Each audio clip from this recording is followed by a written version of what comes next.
something happening here. What it is ain't exactly clear. There's a man with a gun over there, telling me I got to beware. I think it's time we stop, children. What's that sound? Everybody look what's going down. Salutations, good morning, welcome.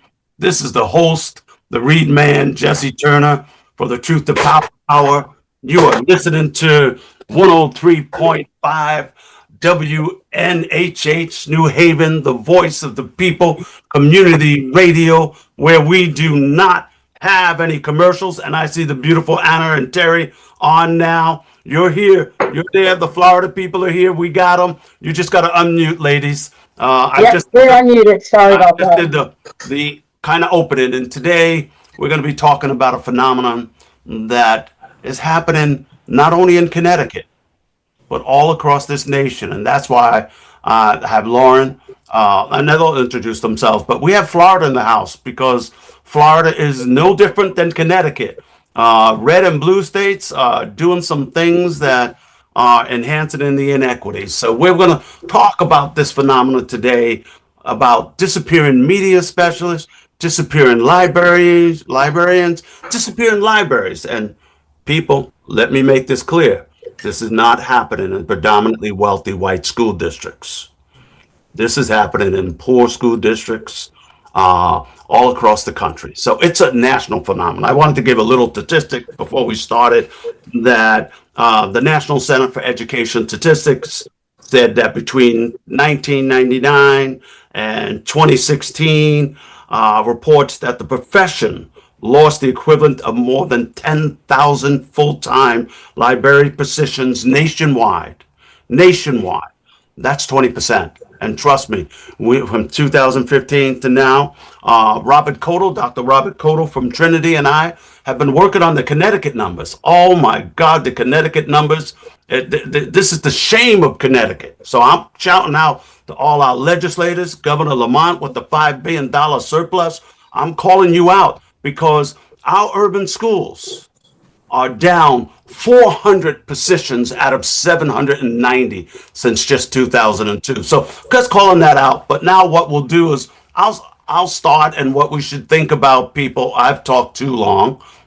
We know what the topic is. You'll each have a contribution. I'm going to ask you to introduce yourself. I'm going to start. My picture shows Willis, and then Lauren, and then Terry and Anna.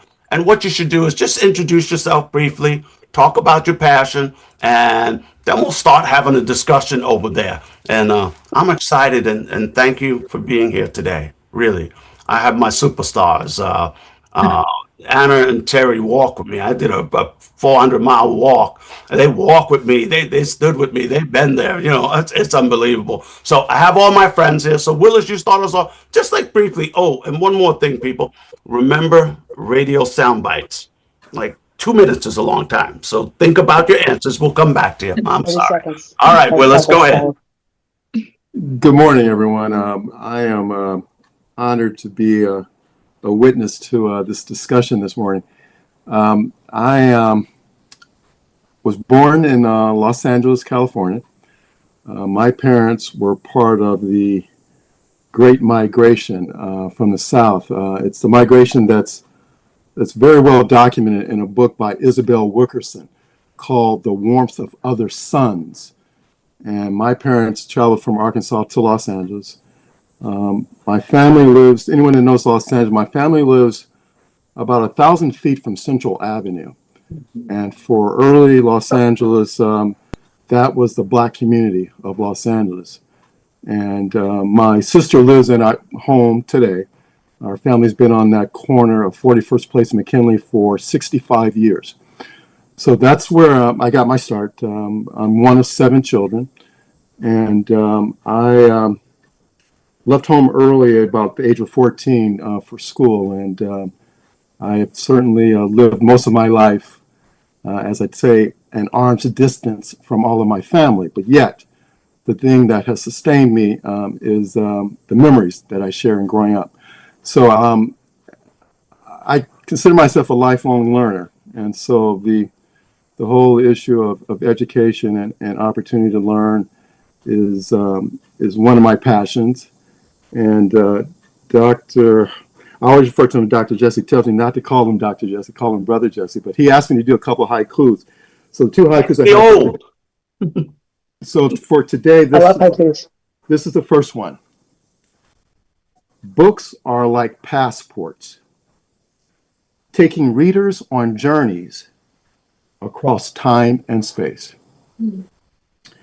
The second one is one that's inspired by the author Faith Ringgold. Our children, we have father of three kids, and so of course reading books to them was one of my favorite. You know, it was more fun for me, I think, than they realized. But her book, Tar Beach, was one of the ones her kids' favorite. And in the book, she talks about dedicating the book to her little brother to kind of encourage, I guess, his imagination. So this is the haiku I have for that. It says, anyone can fly. Just need a place to go and no way to get there. So thank you, and I look forward to our discussion this morning. All right, Lauren. Hey everyone, I'm really happy to be here. Always an honor and a joy with Jesse.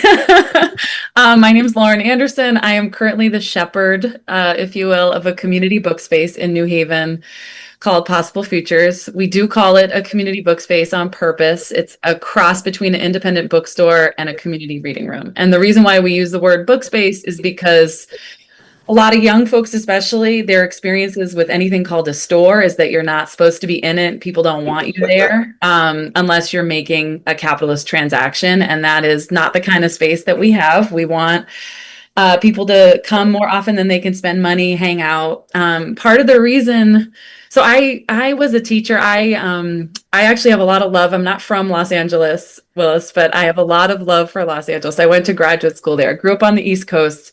I consider New Haven my home. I've lived here multiple times, and most recently for 15 years. But I went to graduate school in LA, and one of the things I've done everywhere I've ever gone to like get to know a place is visit the public library. And the kinds of spaces that are like akin to public libraries, community centers, just open public space where people can be without having to prove their worth via like capitalism.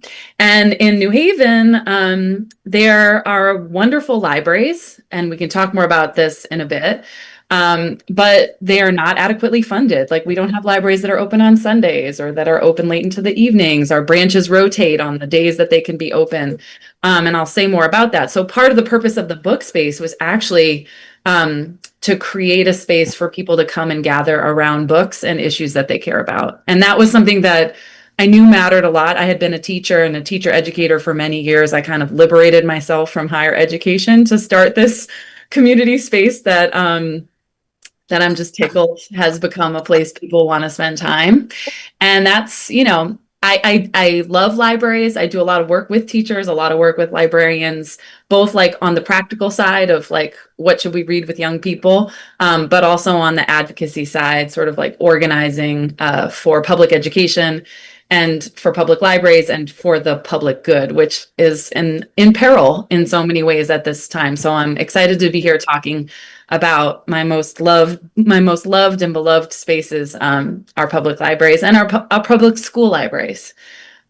So Perfect. Now we come to our badass Howard County Union. I mean, when we talk about Union, Anna has been chased out of the schools by the police, standing up for the rights of the union to talk to their workers in the school. And year after year, Florida, of course, tries to get rid of the unions. And year after year, teachers have endorsed it and supported it. And Anna and Terry have been part of the reasons that there are still teachers' unions in Florida. All praise and honor. Anna, could you tell us who you are, badass union president? So real quick, I'm Anna Fusco. I'm the Broward Teachers Union president here in Florida. And if anybody knows a little bit about Florida, who we have dictating our state. And Broward is still the anomaly of having very multicultural. We're still very, very, very blue and care about human rights and so forth. And they are imploding on us to try to break us all down, but I'll get to that. We're educators here in Broward County Public Schools. Also, I'm an elementary education teacher. And it's funny, Jesse, you knew us before we were elected as union leadership, and we were always boots to the ground organizers and protector of the underdog and so forth, fighting against injustice. We even thought at one time union had some leadership injustices, but we were right and we were wrong. Our elected union leader at the time was not the problem.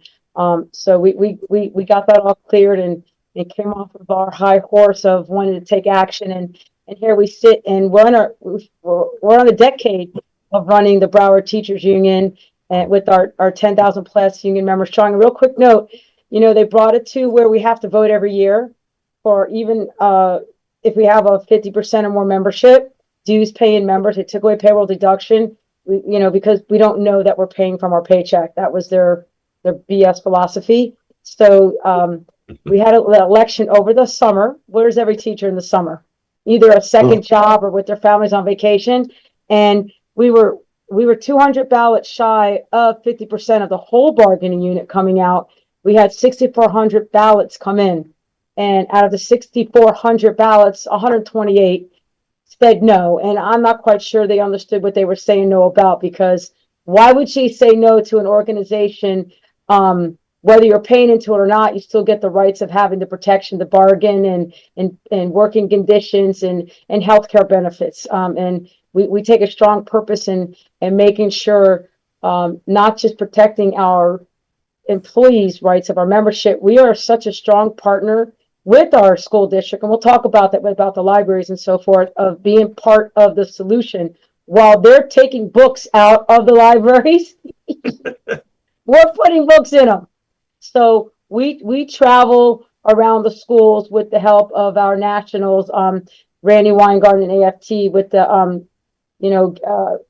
books that they help us afford to give to our students. And we gave out 40,000 books 2 years ago, and as a big, huge initiative. And then throughout the years, we still give around thousands and thousands of books. The principals know, they're like, Fusco, can you get us books? Mm-hmm. Fusco, can you get us this? Royce, can you help us with this? So, we will come in and fight to protect, but we're also committed to being part of the solution of keeping public schools strong. Can't get through better than that. And let people know it was a 90% more vote to say. It's 99%. Okay. I just want to say, because it made minor 124 yes. sound like something. 99% of the union members who voted said union. Yeah, sorry. By the way, we got 5 units, and we were the 3rd unit to get the vote. And right now as we talk, I just opened up my email. Our 5th unit is up for election, and we're in the middle of an election now. So 2 of my units are in the middle of an election starting right now. And first they gave us a choice: do we get them on-site vote? Then they changed it. So I said, you know what? You send the ballots to our homes. We'll make sure that our employees and our bargaining units open up their mail at home. And at first they gave us the stamped envelopes, then they took it away. So they're doing everything to give us hiccups on it.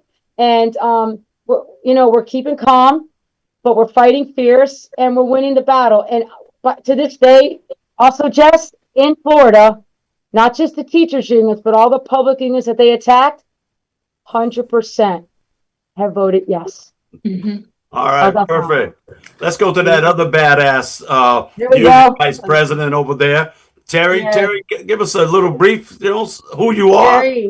Terry Lopez-Croix, and actually I'd like to say thank you, Jesse. I'm honored to have been invited by you. I have walked with you in Philadelphia, Anna and I have walked with you in DC. We know your passion, and I thought, I want to be like that guy. And next thing you know, Anna and I are running for office, and it's been wonderful. I am an immigrant. I was born in Cuba. I remember being in a second language program. I got my taste of unionism in LA, fighting whenever they were on strike before I was actually teaching. I was a substitute, and I would get in the picket lines, and I knew that I was always going to be in the union. And then I've worked in Dade County and Broward County, and I've taught almost everything. I'm a PE teacher. That was my first choice, and then I became a language arts teacher. But my passion is the underprivileged kids, the dropout prevention kids. I have had the best experiences of my life as a teacher, being locked up with the kids that have been in and out of jail and somehow falling in love with them and finding out through journaling what's really going on in their lives. And I actually wrote a book with their journal, so they themselves are authors, in a little book called Voices in the Hall. And I've personally seen what's happened with the destruction of the libraries, and I'm just excited to be part of the discussion. So thank you all. Thank you. And before we begin, I got to make a little announcement because the Vicky Soto family, Vicky Soto was one of the Newtown teachers, a first grade teacher, who was murdered on that day with those children in 26 about Connecticut. Um, Children and teachers passed away on that day. But it amazes me because I get tired sometimes. I say I'm tired. And if every time I go to the Newtown parents who have carried on the struggle. So anyway, I don't want to get too much of that. But the Soto family has invited Connecticut teachers to show up at 2420 Main Street, Unit 9, Stratford, Connecticut. It's open to all school districts. Come with your baskets and your bags and come fill them up with books for your classroom. So that's on this Saturday. So that's 8/17 from 11 a.m. to 2 p.m. I have to just give a shout out to that because teachers listen to the station, and I might show up there even though I'm retired. But now I'm gonna start with Anna and Terry because this has been a long time fight. So maybe we'll begin with uh, Terry or Anna, either one of you, since you're together. How has Broward County's union been part of the solution to put media specialists back in school? Because trick people, media specialists are powerful people in libraries. And Anna Fusco has told me she has been fighting to keep them in place because those are the people that are disappearing. So come on, Broward Teachers County. Maybe we'll have Anna say something and then Terry say something. Come on, tell it. So You're not part of the I'll problem. tell you what's going on. I think one of the pieces that I don't know if you guys have heard, and I hate to even give them any type of, a power, but when the Moms of Liberty and the Proud Boys showed up in Broward County, making false allegations and reading paragraphs and pages from books that they said were in our libraries and they weren't, trying to get this initiative that we're indoctrinating our children. We're trying to bring in pornography and explicit stuff that we were at every board meeting. We would combat against, and we would stand up at board meetings and talk about it. Then they would try to infiltrate in our processes. If there was books that needed to be challenged, they would just give out lists and say, take all these books out of the libraries. And then we get a particular piece that happened that one of our principals gets out of her school, and I guess it would be considered a promotion, is now running the dealings of the book ban situation, book challenges, and just making sure our media specialists are there and making sure our libraries are properly stocked and so forth with appropriate books, age appropriate. And everybody has situations where there might have been a couple books that were not age appropriate, but that doesn't mean they were inappropriate. So that's one piece. And then when these groups were basically beating the hell out of them, they know they can't do it alone. And they know that Anna Fusco and Terry Preuss and the people that are leaders in the union and so forth and our members, we're not afraid to stand up and say something. So like, Fusco, can you get some people to get on this committee to help us out here? So what do? We get people in the committee. So guess what? They're not showing up to these meetings anymore. They're not showing up to the committee's meetings anymore. They're not. And then we got the board that came with them that was a lunatic, reading false pages. I mean, really inappropriate stuff. That's what she would take her 3 minutes of time to speak of reading stuff that wasn't in our libraries. She's gone. She finally quit. So, we are like you, Jess, and part of the things that what you and Mark have taught us and so forth is that you stand strong and you stand with conviction and you keep pushing forward even when it's tough. And we're still standing and we're here and they're not. And not only that we have that part of the fight, but we became part of the solution. Like I told you, while they were busy challenging books and taking books out, we were putting books in. And then everybody started seeing that. What do you mean? Why is my school not getting those books? And, why do we want to have a media specialist over a media clerk? Not that the media clerk can't get the job done, but, they can't get the job done the same way because of laws and restrictions.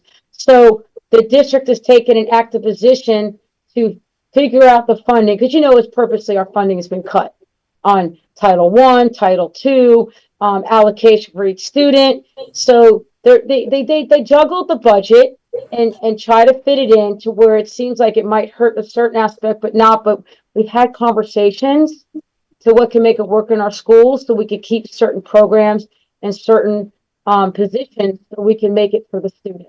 And we also know that this high stakes testing is still strong in Florida. I don't know how it is across in certain states. They act like they made it easier and simpler. No, they didn't. They just changed the name and made it it's a lot time consuming. And they know that we need to have our students reading more and reading differently so they can be able to take these tests without still being behind the computer on learning how to pass the test. They realize that you need a book in front of you to get the job done. So I think that it was the strong position we've taken over the year. It's been years, by the way. It didn't happen overnight. In COVID, this lunatic showed up with this fake book with sexual pictures in there and sexual comments and said, I found this in one of your libraries. Like, how did you get in our school and get that, first of all? And the day and time of the power of the phone and video, nobody videoed it. So it's been a struggle for about 4 or 5 years, but we're prevailing. And I've been in rooms with those that are trying to decide what books are and are not appropriate. So fortunately in Broward County, we do have a strong parent base. I belong to the District Advisory Council, and that was one of the committees that was actually overseeing the review of books.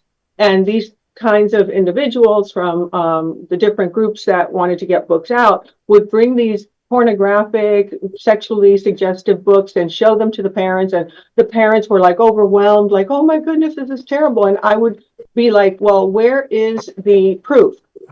What library did you find this in? I've never seen anything like this. I've been teaching for 40 years. And they were unable to produce the right evidence. And then of course Anna starts getting those calls and it's like, okay, we need to send our little armies. And that's what we've done. And Broward has been able to push back a lot. But now the governor has decided that the locals cannot decide, that he is going to decide what books can and cannot be put in. So we'll see how that turns out. I will tell you though, if you're not aware, unfortunately, over the summertime when nobody was around, a list of 40 books came out that they felt were inappropriate and needed to be moved out of our libraries. And they went in and took the books out, and then we did the data on it, and it was there was a few, but there wasn't many in each school, and then those books weren't even being checked out. So we tried to explain that to them that there's a certain things that, and they were high school level, that said they were high school appropriate. But Terry forgot to say, these committees that she's been on, this district advisory, we've been on it a very long time before we even elected as union officials. And she's built relationship with these parents that when these other groups of nutquacks that came in trying to feed their agenda to them, because of the relationship Terry's had with them, they were believing her that this wasn't happening. So that was also the power of working with our community and building a trust over more than 15 years that where'd this group come from? We haven't even seen them and they're just coming in. And by the way, your kids are in these schools. Have they brought these books home to you? So that's the other thing that we were being rational. We were bringing intelligence. We were bringing the common conversation of, well, if those books are in the libraries, go tell your kids to go bring them to you. And nobody could bring them out. So that's part of the situation. And they're banning books that are not inappropriate. And if I could just add, if the parents are so upset about these sexually explosive books, which we do not find ourselves in the libraries, why on earth would a group of them get on speaker time for 3 minutes each to read profoundly inappropriate literature Public. that's public and live? If you really don't like it, why are you reading it to me right now? And this is one thing that we go to those meetings and we say, how can you believe this is wrong if you're here? Wait a minute, they're not even parents in our system. No, we don't know where they come They didn't from. have children in our system. So So it was a let's- collective piece that they tried to organize with a small group of nut jobs that they screamed loud for a little bit, but they eventually fizzled out because consistency, community building, intelligence, people that have been here, the parents that are here, their children that are here, we proved to them that that kind of stuff is not here. So before we go to Willis, a little known fact that people forget. Dr. Stephen Krashen, Dr. Jeff McQuillan, they have done the research, and there's really 6 decades of rigorous research that says that access to books for children in the home, in the school, in the community is the best predictor of how you do on a standardized test score. Now, when we look at what's happening here, I'm a ghetto child. I was a homeless kid. We had no books in the home, so my access to books were in the school library and in the library. Now, what are we doing? If you don't have books in the home, now we're taking away books in the school library, and you see what we're doing. And before Willis, I'm going to ask you this question because you represent dads, and recently, one of my parents, we were setting up a Black History Month display, and of course, I have books, Shaka Zulu, Dr. King, Rosa Parks, and one of them was Malcolm X. And a parent said to me, "You shouldn't have Malcolm X out there." So Willis, tell us your take on this, because it's not just they want to close our libraries. Access to books is access to knowledge, and they don't want us to know. So Willis, Dumb you down. take us to the next piece. What about this stuff? What about school libraries and books? Well, let me say this first of all. One of the questions that I had going was, to what extent do our students and or their parents are aware of the disappearing libraries? For example, many of our kids will be going to school here in Connecticut next 2 or 3 weeks. And will they get to school, and when they look for that librarian that helped them last year find that book about that particular subject that they either needed to do a homework assignment or just somebody, they say, hey, I want to read about this person. Will that librarian not be there? And will they know, our students know about this? Willis, if we look at it, so I could give you one of the urban districts are down to 3 librarians in a district of 47 schools. So no, they will not be there. The librarians in my schools, they didn't indoctrinate me. They asked me what I was interested in, and what I was interested in, they took me to the books, the appropriate books. They helped me research. They helped me do studies, things that I needed to do. A librarian, Google could give you a million answers, but you know what? A librarian could give you the right one. And this is dictated. I didn't even say that in Houston, South Houston, Governor Abbott appointed a superintendent that took away all the school libraries in the middle schools and the high schools to turn them into testing centers. So yeah, Willis, Connecticut. It's one of the reasons that Robert Cotto and I have been looking at this, and we want to write about it. We want to produce research briefs on this. There will not be a lot of schools. I mean, we've got things called the connected library. What's that mean? That means there's one library between 3 schools. Well, which school do you want your child to go to? I want my child to go to the one where the library is really at. We've got things called the global library, and what that is that's Google. That's not a librarian, Willis. So here, there may not be libraries in there, depending on the communities that you're in, and every single urban community, and Lauren could tell us about this, has lost funding. And when you lose funding, then you start losing stuff. The other thing that I had a question about was teacher to student ratio is one that they always give you in term of class. Do we have a librarian to student ratio that you could kind of share for schools in Connecticut? That's the nature of Robert Kodal's and I research brief. I also, yeah. We have it. All right, Lauren. I was just going to interject and say, it's like the American Psychological Association has like counselor to student ratios that it would suggest, and probably they should be like 1 to 400 students, but also 1 to a building.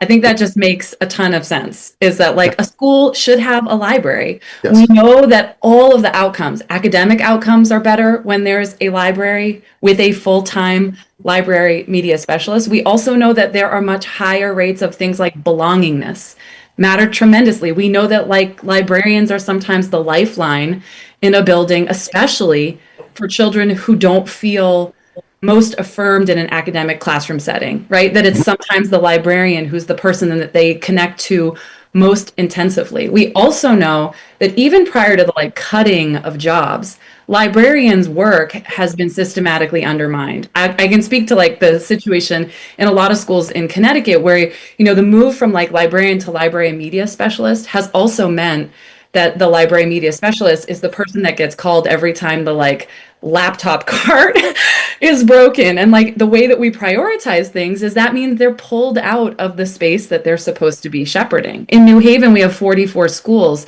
but we haven't had 44 librarians in a very long time. And that's in a city where we have probably one of the most wealthy and well-resourced like educational institutions in the world, a place that actually has a ratio that is tremendous. First of all, it has overstaffed libraries. That's part of like light and truth as their motto, right? And they also appoint a personal library liaison to every incoming first-year student at Yale, so that they are supported in navigating their already overstaffed, enormous library system. It's such a statement about the value of a library and the value of a librarian. Down the street, shuttered libraries.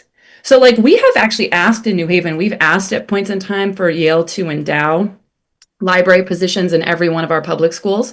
They have, of course, politely declined that request. We've said it would be consonant, right, with what you claim to be about, if you could actually ensure that every school child in New Haven has access to a librarian and that their work as a librarian is actually protected. Instead, what we've gotten is systematic underfunding of our schools. We had 25 library positions cut in New Haven this past year. We're entering the school year with librarians gone, including librarians who were kind of wooed in a lot of cases into an early retirement plan that would allow them to reap benefits they wouldn't have otherwise, because the situation is so dire financially. And it's like, I just feel like it's so, to me, like Jesse, the original question you were asking Willis about like, why not Malcolm X books, is because they actually don't want young people to read. Like the powers that be, the superpowers that be, like the oligarchs and the sort of like engines of capitalism, they don't want an a kind of educated population that can read critically. They don't want kids to know about Black Power movements. So they don't want them to read Malcolm X. It's like, this is why they're banning, just recently the Naval Academy, like what did it removed 420 books from the library that included things on like critical race theory, on Black Power, on queer and trans protagonists, on like the history of like sort of queer liberation in the United States. This is our own government saying that the people they admit to the Naval Academy are not capable of making good decisions about the books in their midst. It's just such a clear statement about keeping young people from healthy engagement with a wide range of literature and with like accurate historical documents. And so I don't know. I think like we are at a real crisis. I think kids are going to go back to school. I also worry that there a lot of the places where kids are going back to school to find no librarian. They haven't had a lot of contact with librarians recently because the librarians have been pressed in so many ways to the margins of like library spaces, and libraries and schools have been pressed to the margins of schools instead of to the center. But that's also happening in communities where people are contending with so many other challenges: how to feed their families, how to pay the absolutely immoral rent and housing costs in a state like Connecticut, which has the greatest wealth disparity in the country. I mean, I think we're such a good example of the incredible wealth alongside incredible deprivation. And it's morally bankrupt. And clearly, like we have to do something about it. I think one of the things that gives me hope about libraries is if you talk to anyone, right, left, center, far left, far right, most of them don't want their libraries taken away from them. Most of them would say the library is a good thing. Some of what I think is happening that Terry and Anna are talking about, these efforts to like challenge books and ban books, that's about usurping public resources. So keeping people super busy in like kind of the whack-a-mole of like the nut jobs that Anna's saying are showing up and they aren't even from their school district, right? This like it's a strategy to keep it's like mass distraction and mass commandeering of our public resources. What the forces that we're working against want is for our librarians in school libraries, if they still exist, or in our public libraries where they are, to be constantly on the defense and thus undermined in their ability to do what they have been professionally prepared to do, which is to support the public to gain access to knowledge without limitation and with support. And I think it's just such a harbinger of the moment that we're in and also the moment that it is coming, or like a flag about the moment that we're in and a harbinger about what we are likely to face in the next 2 decades. So now we're going to be moving to our lightning round so people can get that piece. But before I go to Anna, I just want to give an anecdotal piece of information. Nadelba Mandela, Nelson Mandela's grandson, was our keynote speaker at the Dr. King breakfast at Central Connecticut State University. And he was talking about this banning books. And then I told him about the disappearing libraries in Hartford, Connecticut. And he stopped and he said, if I close the library, I don't need to ban any book because I ban all books. So Anna, we want to move to you because Yep. you've got the story about you've been fighting for media specialists for a decade now, and you could tell us maybe why they're important. Why do we need a media specialist? Why can't we just have somebody out in the schoolyard? Well, they're important because one, they have a special skill set on how to run and organize our books and the importance of the genre and certain things like that. That's two. And then when you have a media specialist, like Lauren said, that they're that person in the whole building, and they get to touch all the kids' lives, and then they make a connection. And one of my best friends, Corey McCullough, growing up from we were elementary on, her mom, after she got Corey, we got into middle school, went back to school, and she became our media specialist when I grew up in North Miami Beach at John F. Kennedy Junior High School. And it you get the connection it made to where we wanted to go into, at the time we called them libraries, obviously, and they term a lot, instead of librarians, media specialists. The word is just a word, but we know who they are.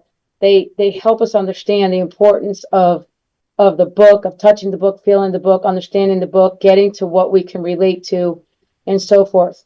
I wanted to put up backwards on what Willis and Lauren were saying, and Jesse, I think we all are meaning to say it, but I don't know if we wanted to say it out loud. The reason why they don't want people to read and know history and knowledge, because they want to dummy people down, because it's a control factor. If you've got people dumb and they can't think for themselves, then they think that they have to rely on someone to do it for them. And you don't know what you don't know. And if somebody goes 10 years and have never been in a library, never picked up a book, they don't know what they don't know, but they're listening to John Doe. It's like, well, John Doe knows everything. I must listen and follow them. That's exactly what's happening. And we need people to continue to resist and help people to resist and push back and say, no, I want to read. I want to read what I want to read. And sometimes I don't give a damn if it has something inappropriate in it. Doesn't mean it's inappropriate. It means that it's giving me some type of knowledge to where, okay, it's inappropriate. I know not to do that. So again, you don't know what you don't know. We want to keep our media specialists and librarians in our schools, and we also want to. When you said that some of those places are making their media specialists into test centers, I actually had a conversation with a principal yesterday. He didn't say it to me 5 times, but keep my name out of this, Fusco. I'm like, I have no problem keeping your name out of it. That's why we're having a conversation. I heard something that I'm not thinking I'm going to like. I'm hearing that you have your media specialist, and I appreciate it, but you want to move her out of her classroom because it's her classroom, not her office. That's her classroom to the kids that they come in. And when you need to bring in a meeting or testing, don't do that. So he heard me out. He didn't acknowledge he was going to change it right away, but listen to me. I'll say this to you clearly. You can come back to me in a month and ask me, so did he change it back to what it was? Because I have a special way of doing it. I'll give my respect to him. I won't put your name out there because I don't want him in trouble because he doesn't know what he doesn't know. He thinks he's doing a good thing. He really believed it that, well, I mean, they got to get tested. I go, no, library, they don't. No, they don't. Not there. So they're still work in progress, but at least they're willing to talk to us and make it happen because they know. We're an A district now, and that's a big thing. That shows that our kids are performing somewhere. I don't believe in tests. I'm anti-test. Everybody knows that I opted my son of everything. I just don't think that makes the person, but they're hooked on that, and we're going to run with whatever could keep our kids able to get into libraries and read, and that's been our push. It's because they're reading. It's because they have access to books. Close the computer. Let them get knowledge from that. Let them get knowledge from their teacher, not hide behind a computer program, not hide behind always testing. So it's a work in progress because our state is very big on it, and it's a moneymaker. It lines people's pockets. So we're going to keep that push going. And if I could give a personal experience ahead, from Barry. my own school, where we had an amazing media specialist. We would go there for an entire period. She would give classes. She's state certified. She studied everything that she needs to know to be able to produce wonderful exploratory lessons for these kids and to help back up what the teachers are learning in the classroom. And then when that person was cut and we had to go to a clerk, these are people who sometimes just have a high school diploma, and they don't give the classes, and they're only there part-time most of the time, and they're just there like, hey, can you please give me 10 minutes so kids can check out a book? It's just not the full experience. It's there's no way to replace a media specialist who is trained in that. There's just no way. It's just changed the entire atmosphere of everything. So when we think about it, and Anna let the elephant in the, the China closet, isn't this the road to fascism? Isn't this how we do it? There you go. So, Yes. so we've got that component, and it's really, I can't emphasize this enough. And I'll come to Willis next. The place we are really pushing the elimination of libraries, and not only libraries, art teachers, music teachers, PE teachers, counselors, speech pathologists, are in Black and brown communities across the nation. The more diverse your community is, the less likely you are to have a certified librarian and media specialist. Willis, tell us your thoughts on that. Because there's a war on Black and brown people in this nation right now. Absolutely. Let me, if I might, circle back. You had asked me about Malcolm X. There's a great book that just came out. It's called The Afterlife of Malcolm X, and it's by Mark Whitaker. And in the book, he has this recount. John Carlos. John Carlos is one of the athletes at the 96 Olympics, Mexican Games, in which he was part of the Black Power protests. And so this John Carlos grew up in Harlem, so he was a teenager when Malcolm was active. So he's commenting about, this is John Carlos talking about Malcolm. He says, his power and the response of the audience grew out of the fact that he was articulating ideas we were thinking about all the time, but didn't have a language or vocabulary to express. And he says this, for me, it was like he grabbed onto my frustrations and turned them into logic. So there is, for me, the frustration is I recognize why this is happening, and I agree. It's a process of based on a premise of dividing and conquer, and to be able to control and remain, keep things as they are, the status quo. The status quo is the objective, and I understand that. But the thing that I'm always encouraged about is that the resistance happened at the exact same time that all of the oppression started. I mean, I say they were twins. They were twins. They were born at the same moment, because the same moment they started doing this, oppressing us, people started resisting. It didn't take long. People realized, oh man, this isn't right. So it's our resistance that I always hold on to, and I always look for those who are the resistors, those who are fighting back. So I encourage everyone here today to continue to do it, continue to fight. I mean, we've got I believe we have the numbers on our side. We know we have right on our side. So let's just keep up. But I do believe that we need to be able to get this information to our students so they know what to do. For example, that student, that senior, that was looking to go to the librarian when they were writing their college essays and stuff. We need to have something for say, hey, the library isn't there, but go here, go see this person. They can help you. So that's the type of, I think, help and assistance we can help the students who are in immediate need of some type of help.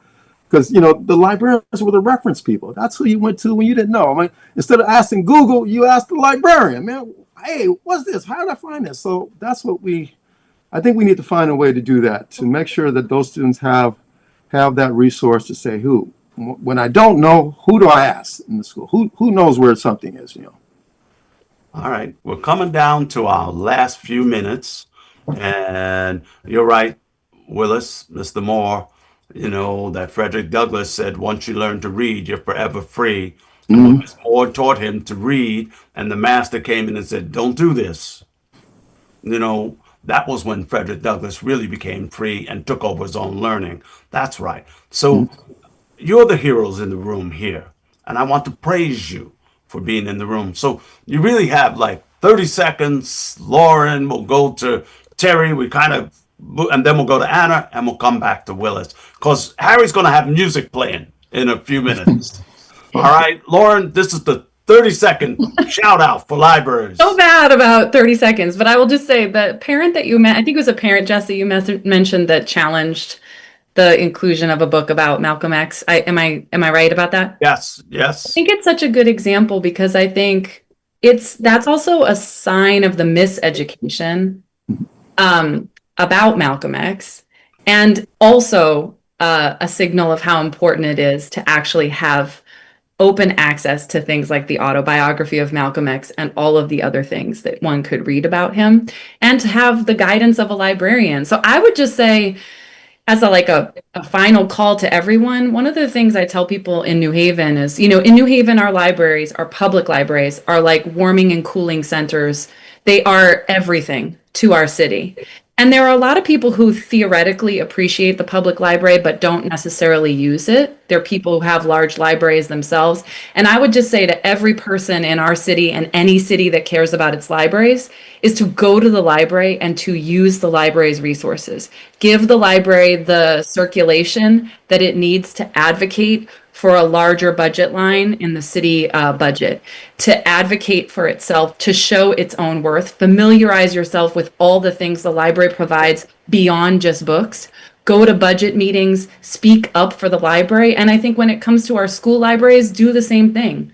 Go to your school, your children's school, and ask to see the library. Ask to meet the librarian. Express your like concern for how important libraries are. Work with other families to kind of advocate so that those positions that are seen to be disposable become redefined as essential, or we return to a place where we see them as essential. We need to participate in the public institutions that we care about in order to help them stay strong. Perfect. Lauren hit Harry? the nail on the head. Yeah. She hit the nail on the head because one of the things that we're having in our county is the schools that have parents like that are showing up, that are saying, what? No, my school's going to have a library. Those parents, which are usually in the most predominantly wealthy areas, you know, funnily enough, they don't lose their librarians as often. And then you have the kids in the other side of town. They always call us the East schools versus the West schools. They're able to just, you know, be missing a librarian and no one complains. And because of my own extensive experience with underprivileged kids and dropout kids, these kids, they need it more than anyone. And it's really unfair that just because you live in a certain demographic and your parents are, you know, there more often, that you get to have the privileges of a full education. So before we go on to Anna, another anecdotal note. High school students visiting the Literacy Center during Hispanic Heritage Month. And of course, I have all books of great Latin people. But one of them caught the attention of one of my high school students. And it was a book about Jose Marti. And I'm saying that because Terry is Cuban.